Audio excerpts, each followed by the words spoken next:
Thanks, guys, for that update.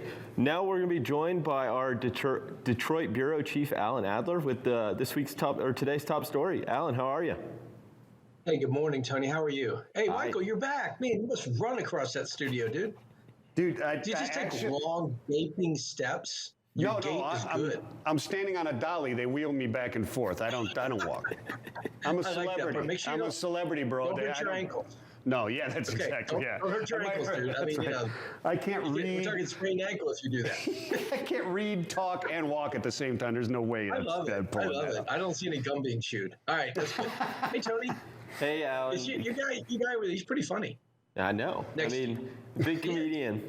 At least we have fun together. All right.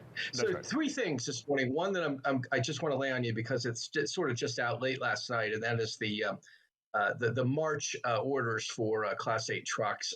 Still constrained big time. About 21,500 orders placed. Obviously, there's way more demand than that. But I think the song "Won't Get Fooled Again" comes to mind here because the manufacturers are not going to allow themselves to take in a bunch of orders that they can't build this year. So they are keeping the spigot tightened, and they're only allowing in those orders they know they can build. So there's sort of a 11-month backlog to build ratio right now. It also would suggest that, more of the same. We're obviously going to start coloring things with the recession, whatever color we choose for that. I don't know what that's going to be, Michael, but at some point we're going to start talking about a recession. These conditions, quite honestly, have been going on all the way. And if we ever get a supply chain solution that, fixes semiconductors and what Kenny Veith at ACT Research likes to call the everything shortage, then you're going to see this explosion in orders again, and you're going to see way more orders. But if we're in a recession, maybe you won't. So, interesting times here as well as over at your big board. I would say that's one story we need to keep an eye on today. We're writing that this morning, both from the ACT perspective and from FTR, Transportation Intelligence. And we'll try to get a hold of a couple of manufacturers. But honestly, they're all sort of just having to kind of heal right now. There's not an opportunity to sort of get my orders built. Yeah, so Alan, let's dig into that a little bit. First question that comes to mind is one, are the manufacturers rationing the ability to order, as a matter of fact? Because you said they're the ones that are tightening the spigot, right? So the demand is bigger than the number of orders that are going in there because the manufacturers are limiting the number of orders that they're going to take. Is that what you're implying or saying? Well, it's really, Michael, yes, but it's also more defined than that. They can only report. I mean, the industry only reports a year at a time, okay? So if they're taking multi-year orders right now, we don't know what the orders look like in 2023, 24. And I would argue that I believe that those that are ordering out farther and are placing bigger orders are probably getting preference on today's orders. They're getting more of the trucks they want because they've committed to more down the road. Now, we know the cancellations are pretty much without penalty in this industry.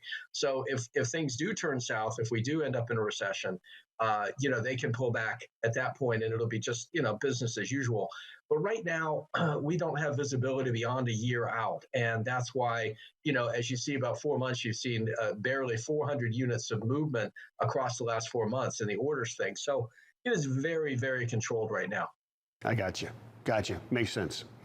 Okay, so topic number 2. Want to do topic 2 now? We'll talk about Nikola. We always get to talk about Nikola in your year. Why not? Interesting. This is quick. I don't want to spend much time on it, but a couple more filings from them that begin to put some flesh on the bone here, the muscle flesh on the bone about how they're going to raise money.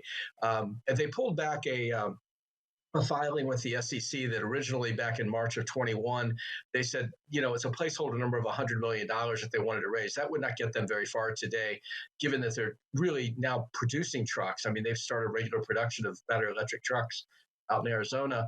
Now the number in an S3, which is basically a shelf registration for more stock, is $1.2 billion that they want to raise. They need that money to keep the plant build going on, to continue to build out the hydrogen business and all that. This is all stock that basically they already have authorized, if you will. They have a 600 million share authorization. They're only using a little over 400 of that right now. So they can fit this in. Now, what's interesting is it takes some pressure off of a proposal they have before shareholders coming up in June, where they want to increase their authorized shares. Now, these are not shares in effect, but these are just the authorization to issue shares to go from 600 to 800 million shares. Now, that's a big number. We wrote about that a few weeks ago, just kind of poring over the SEC filings. What's interesting about this is going to happen this year. It's hard to say exactly when or in what form. Is it senior debentures? I mean, all kinds of terms that I don't like to use in play company. But do we, how are they going to do it and when are they going to do it are the questions, but they're definitely going to do it. They need the money. They're okay right now. They've got an equity line of credit through a company called Tumen Capital, where they basically sell stock at a discount to these guys, and they can tell them when to buy it, so they get the cash. But they're definitely looking long term now, and this is probably how they're going to do it. So that got filed last night, and then the other story, it's really catching on right now, and it's exciting to see because it was fun reporting it, and it's a big issue for the autonomous space, and that is what happens when an autonomous truck with no driver in it, not supervised, but an autonomous truck with no driver. What happens when that truck gets a blowout?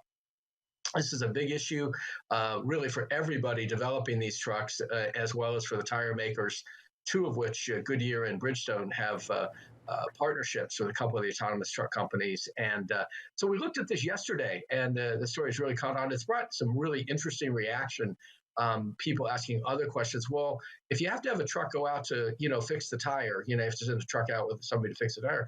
What do you do when the truck's back into the dock and things like that? And it brings up another great question, is that a lot of the things that we sort of take for granted as being human done today will ultimately be autonomous as well, like yard operations. I mean, we've written about Outrider, and you're familiar with them, Michael. That's Sure. a company that is doing all kinds of interesting things, hooking, unhooking, backing, and all kinds of stuff. I think even ZF that we wrote about recently, has some backing, trailer backing stuff going on. So a lot of these questions are going to be, well, the robots will do it. But there's going to be, plenty of jobs around for humans, last mile driving, things like that. But I think that, this question about, who fixes the tire is an interesting one. And so it's one that, is continuing to draw well today.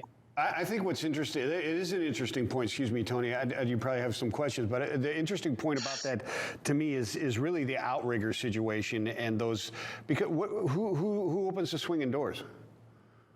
Well, that's a good question. It's probably, I'm going to guess humans for now. Oh, yeah, it's going to have to be humans for now. And I mean, changing the tire to me seems like, okay, there's a blowout and therefore it just signals and somebody comes and changes it anyways. The driver doesn't get out there with a jack and a tire iron and change the tire on a... Well, actually some can, but not very many. And some can, but they probably don't, right? They don't. Yeah, that's right. I mean, it's very rare that I guess it's physically possible, but not likely. And I think that, the issue we went after tires on, or we looked at tires, is because they really are responsible for dozens of deaths a year. We had an opportunity to break down some of the federal statistics on highway fatalities or trucking fatalities. It's a small number compared to speeding or distracted driving, but it's real. It's a couple dozen a year of deaths that are related to, flats, blowouts, that kind of thing, wheel related stuff. A couple of years ago, when CVSA was, doing inspections, about 19% of the vehicles that were taken out of service were taken out because of wheel and tire issues.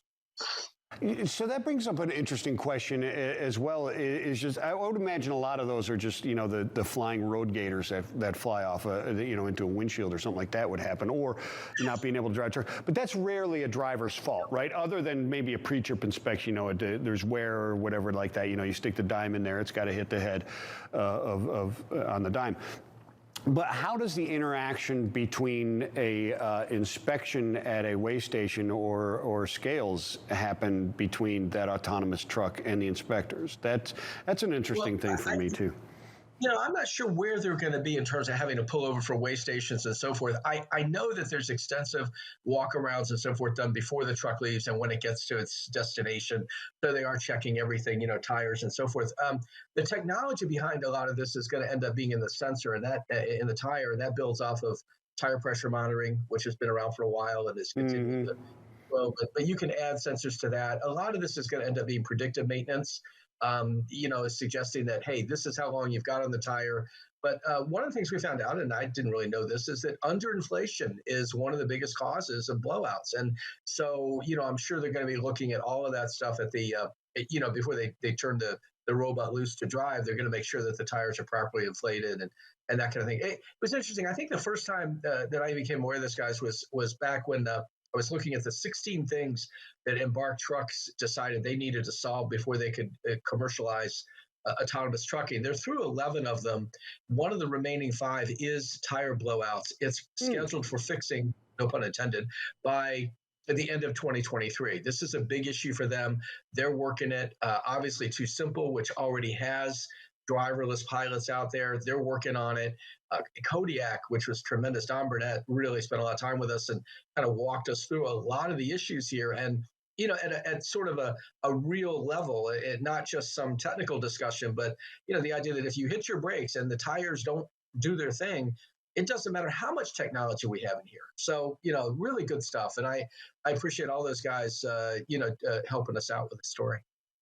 Yeah, I think you make a great point right there where you hit the brakes and the tires don't do their job. I mean, you look at like a Formula One car, I think of, like they rely so much on that technology and the brakes acting. And when they hit, it's got to stop because they're moving so fast. Well, when you have an 80,000 pound truck, you better hope it stops as well. So got a little bit more inertia. Yeah, exactly. Well, and I think, it's funny because, my stats help came from a guy named, actually has my last name, Harry Adler at the Institute for Trucking Safety, and they're kind of an advocacy group for truck crash victims.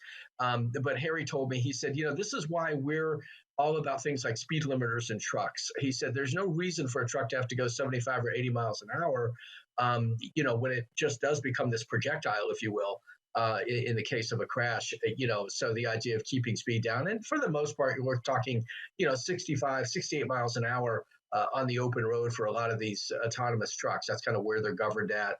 Obviously, they're going to follow whatever the company that owns them says their speed is. So you do have, if not limiters, you definitely have governance, which are governing, which is probably the same thing.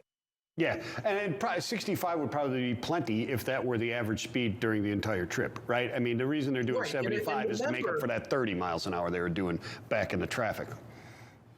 And remember, now you're running for 20 hours a day. You're not restricted by the 11-hour, hours of service thing. And so, you're going to be running all day and basically down maybe 4 hours for maintenance and that kind of thing. So obviously, you're going to save fuel and you're going to do a lot of things and probably save more fuel at a lower speed, arguably. Yeah, and it doesn't matter how much you're moving. Your average mile per hour for 24 hours is going to go up as long as you're moving 20 hours a day, right? So that helps. Thank you so much, Alan. We'll catch up with you a little bit later. You can catch Alan's content on freightwaves.com. Always interesting, always insightful. Thank you so much, my friend. Go back to your dojo. I hear your class over there getting ready. No dojo, dude. It's small cars behind me now. You see that, right? I mean, see it's not that. The dojo.